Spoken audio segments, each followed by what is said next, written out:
Hardware news, software news, and a new race series coming up right here, right now. Greetings from me and welcome to Rum, the channel sharing the joy of sim racing, and to our regular news roundup, our weekly sim racing news. Welcome to the channel if you're new here, and thanks to all those who come here often, especially those who subscribe. My name is Serta and I will be your host for this video. Strange things happened this week to the page of the Sim Racing Expo, which for more than a day looked like this, as we got no response from the organizers of the SRE about what happened there, and the site was available later on Tuesday with new look. We suppose it was a botched upgrade that had no fallback. While this should not happen in a professional organization, well, it happened. Short and sweet from SCS this time, a mostly picturesque look at the newest DLC coming from American Truck Simulator, Nebraska. As always, SCS are promising to bring their consistently improving development and graphics to a whole new state with teaser photos aplenty. No details as yet, but landmarks we'll be looking out for are the state capitol building, Scotts Bluff National Monument, as well as the numerous state parks that Nebraska boasts as part of the state's attraction. You can wishlist the DLC already if you're into that kind of thing from the Steam page. Once again, don't pre-order. Steam's refund policy is strong, but not for DLCs. Rennsport has had an update published, or rather two, typical week off things. There's been a lot of additions and fixes that are very mundane, audio fixes and optimizations, graphic optimizations and the like, normal early beta things at this stage. If you have access to the beta already, you'll notice that the anti-stall in the GT3 cars has been removed, so make sure you have an engine start button bound for the inevitable time you're trying to pull out of the pits a little too gingerly. Speaking of pulling away, it's now possible to define two axes to the clutch. So find that perfect bite point and nail those launches in all the online scheduled races. On top of that, they've also joined auto start and auto clutch. So, if you have auto start enabled, auto clutch will also be there to help you get away, and auto clutch has been reworked, so it now should be more reliable. Should. It's early days, people. In the most recent patch, there is a new approach to non-player vehicles. Last we checked, AI wasn't an option, and removed the input lag that had been felt by drivers in previous versions. The Mercedes-AMG GT3 has had the default setup reverted to prior to the previous update, 1.3.2, and the track grip levels, previously a little high, have also been reverted, so your lap times will be slightly increased. It's not you. And lastly, there was an issue with the volume slider being hidden. Again, just beta things. With the game being in such early development, we'll be expecting a lot of these sorts of small, mundane updates. Either they have too many of them laying around, or they're working on getting some of their competition 6 feet under. But Fanatec have once again reduced the prices of some of their products. See the link up there for our discussion of their most recent price reduction in our podcast. In any case, their high-level, high-powered Podium DD1 20 Nm bases have been reduced by €200 USD to €1,000 USD overall. And the Podium Racing Wheel Formula Xbox and PC is reduced even more by €480 USD to €1,300 USD. The latter includes the DD1 base, the Club Sport Formula version 2.5X, and the Podium Advanced paddle module, all together in a package compatible with Xbox consoles as well as PCs. The paddle module has secondary paddles you can use, for example, as clutches for a realistic F1 start.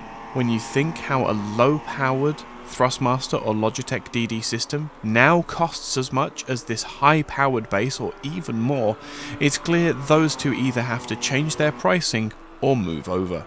And the Chinese competition is not getting too far away from this either.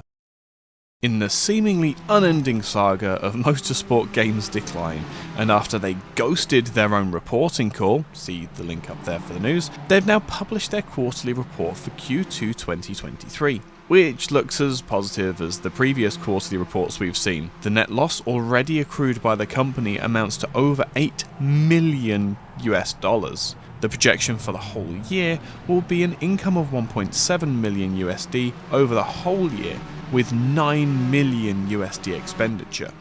That won't go well.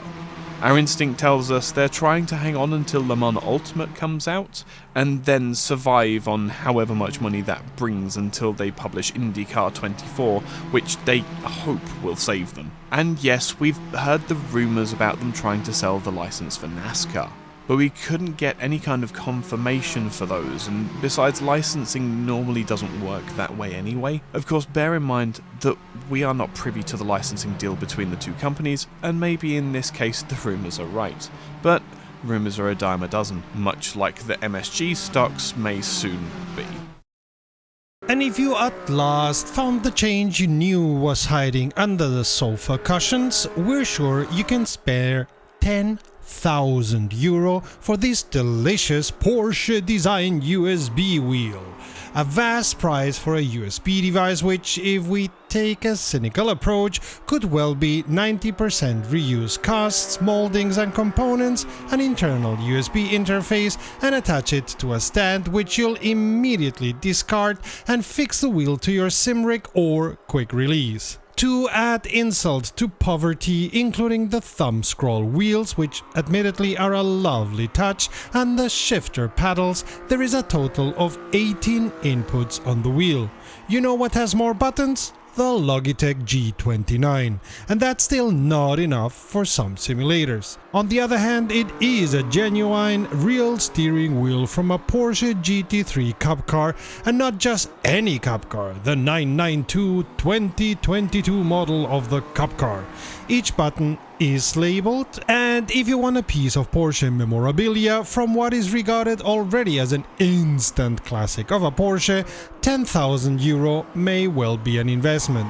But that is not a gamble worth taking, even if we aren't financial advisors. Personally, I'd rather never ever see this monstrosity again that looks as if a boomer with only passing knowledge of sim racing and the design sensibility stuck in the 1980s designed it, or as if the cousin of the boss designed it and was allowed to produce whatever his 5-year-old brain brought up. But hey, what do I know if you're in the market for a €10,000 limited edition steering wheel? Maybe we're speaking different languages. Soon, very soon, the second season of the Automobilista 2 Community Cup will start. If you are not aware of the AMS2CC, here's the short version.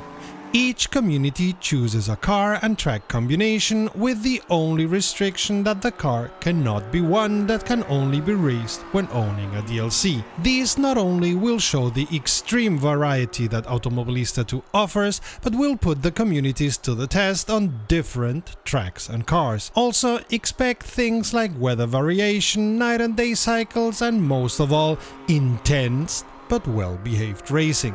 Check the playlist of the first season we've linked up there. This time it'll be 7 communities competing, plus a, let's call it, wildcard community called Independence, where drivers from other communities can drive, as well as drivers that just want to get a feel of the cup and report back to their communities, maybe for next season. We at RumRum will be sponsoring a prize for the Automobilista 2 Community Cup, and will be handing out €100 in Steam vouchers to the 3 communities that end up highest in the rankings at the end of the season. First place community gets €50, second place community €30, third place €20. Prepare to sit down every second Wednesday starting on the 6th of September, 2200 or 10 PM CET, with your favorite beverage and comfort food, and enjoy fantastic racing commentated by us. This is going to be fun. If you would like to help us bring you better product reviews and sim racing news in the future, you can do so by becoming a patron at patreon.com/vrumvrum. Amongst other perks, becoming a patron will fix your name for posterity like this, but you'll also be able to participate in our podcast recording, get to know what we plan and what we're doing, and will be able to take part in our decisions. So a big thank you to our patrons and members. If you come here often, please consider subscribing.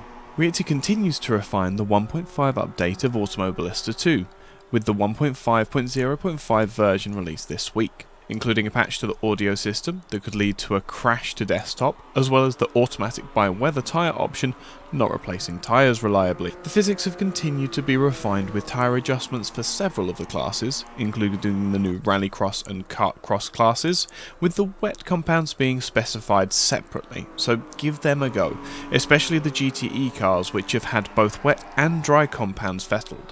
And there have been aero adjustments in the McLaren MP44 and Group C class. The AI has also been given some more attention, with the gravel behaviour fixed, fixing a random slowdown bug that was present before. The AI has also been calibrated or adjusted across the majority of the classes, with the hot lap performance boost for qualification sessions reduced to bring the times more in line with their race performance. Finally, if you found the Formula Classics a bit spark heavy, they've now been reduced. A rest for your eyes.